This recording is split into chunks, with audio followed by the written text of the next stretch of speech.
Hello guys! Hello Libra. Welcome dito sa aking channel Libra. Alamin natin kung anong messages, vibration, gabay, energy para sa lahat. Ito general reading Libra, so pwede kang makaresonate. Gamitin mo ang iyong intuition. Okay. Awakening. Awakening is Zero the Fool. So sinasabi ng Bira sa'yo dito na siguro gusto mo ng pagbabago. Gusto mong gumising sa kung ano man na pagkakamali mo, parang ganun. So, may urge ka dito na magbago. So, sinasabi ng Bira na pwedeng ito yung darating sa'yo. Okay? Pwedeng may pagkakataon ngayon, starting December 12, na magising ka sa malalim mong panaginip. May mga unrealistic goals ka, unrealistic na mission, unrealistic na manifestation, na posibleng ma-realize mo na kailangan mo na siyang alisin. Or mayroon kang mga partnership na kailangan mo nang mag-detach, or may mga collaboration, may mga energy ka sa paligid mo, sa environment mo, connection, relationship, friendship, na kailangan nang umalis or alisin. Okay? Okay.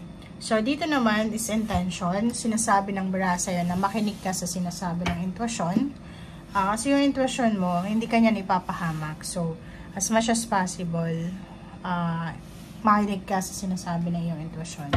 Kasi yung intuition mo ay posibleng may gustong sabihin sa'yo, lalo na starting December 12, para magising ka. Kasi minsan, di ba, maraming tayong mga decision sa buhay na ginagawa natin nang hindi natin pinag-iisipan.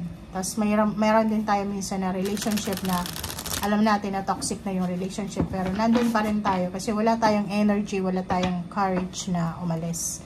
Parang ano tayo komportable na sa comfort zone natin.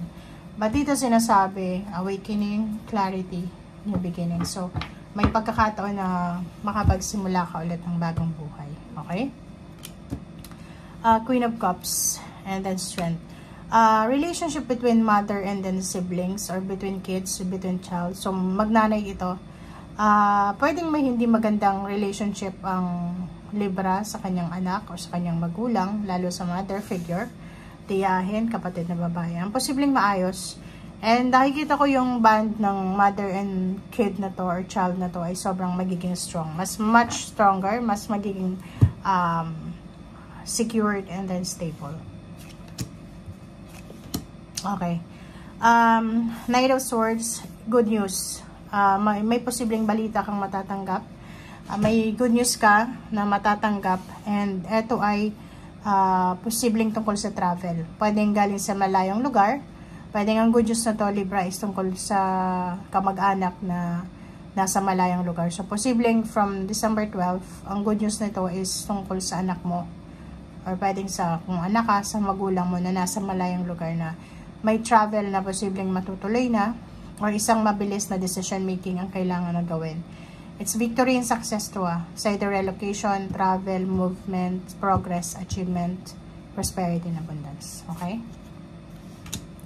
So, kung travel man yan or relocation, nakikita ko na medyo hindi mo alam kung ano yung gagawin mo kasi ang dami mong choices, marami kang pinag-iisipan, marami kang gustong gawin. Okay? Page of Pentacles, nakikita natin yung incoming, upcoming money matters, money, incoming source ng financial, tangible, and then material things. Oh, lump sum of money, diba? So, nakikita ko sir dito, Libra, na may posibleng paparating na pera. Malaking halagang pera. Malaki. Okay? So, tingnan mo. Diba? Yan yung kino-confirm dito. Posibleng yung iba sa inyo dyan, nag-aayos ang papeles, kung ito ay inheritance, kung maglo-loan ka sa bangko, parang ganun. May kailangan kayong ayusin na paperwork. It's either government papers or anything. Okay? Makakatanggap ka ng balita from someone, from water sign, Pisces, Scorpion, Cancer. Kung ano man itong hinihintay mo, pwedeng naghihintay ka ng tulong pinansyal or naghihintay ka ng reply or kung ano pa man.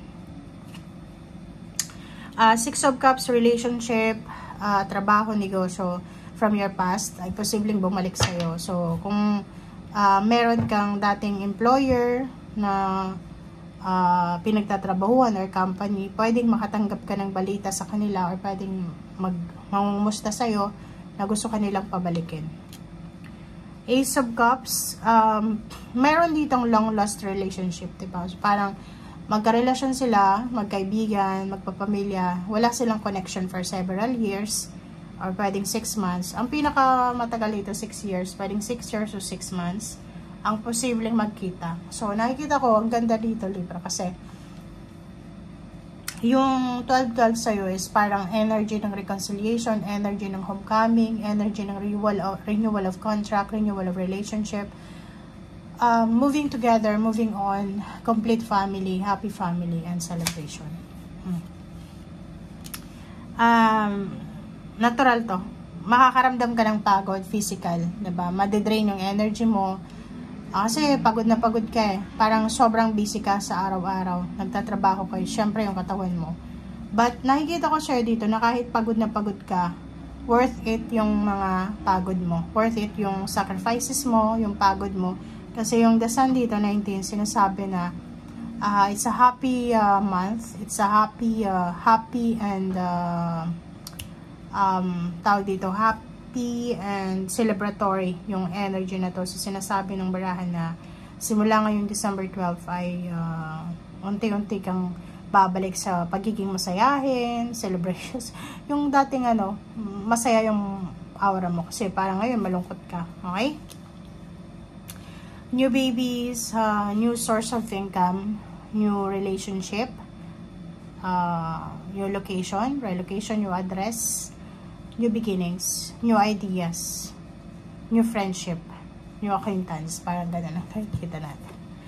Okay, Nine of Pentacles. Isa sa mga wini-wish mo sa financial mong pamumuhay ang posibleng matupad mo. So, it's a lump sum of money, wish fulfillment sa pera, accomplishment sa kung ano man na nasira. So, pwedeng if may nahang sa'yo, nawala sa'yo, nanakawan ka, na-scam ka, or anything na bumagsak yung tower mo, posibleng bibigyan ka ng pagkakataon ng universe ngayon na maayos ito. Okay, bibigyan kanya ng choice kung paano mo ito maayos. And magkakaroon ka ulit ng pagkakataon na makaipon ng pera.